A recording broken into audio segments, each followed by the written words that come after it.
I just concluded a productive phone call with President Medvedev, and I'm pleased to announce that after a year of intense negotiations, the United States and Russia have agreed to the most comprehensive arms control agreement in nearly 2 decades.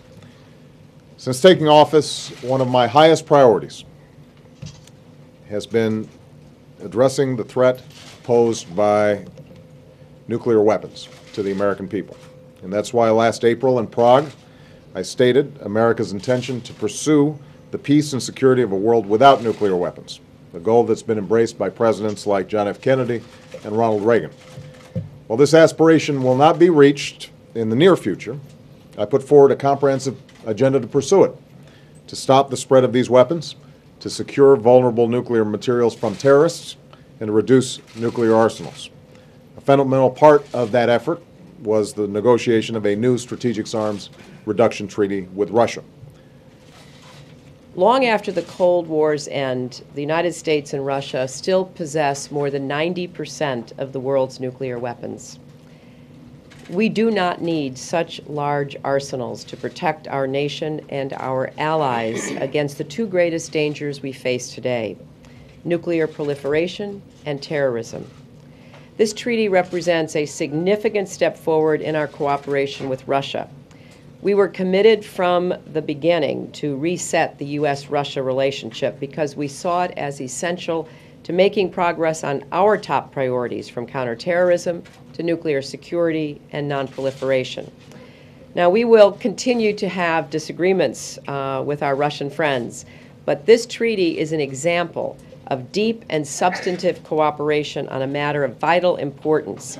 And more broadly, it shows that patient, principled diplomacy can advance our national interests by producing real results.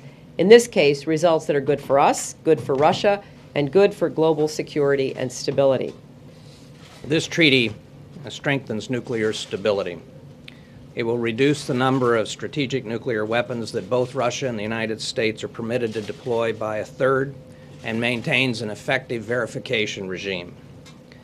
America's nuclear arsenal remains an important pillar of the U.S. defense posture, both to deter potential adversaries and to reassure more than 24 allies and partners who rely on our nuclear umbrella for their security.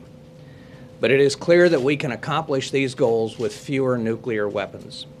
The reductions in this treaty will not affect the strength of our nuclear triad, nor does this treaty limit plans to protect the United States and our allies by improving and deploying missile defense systems.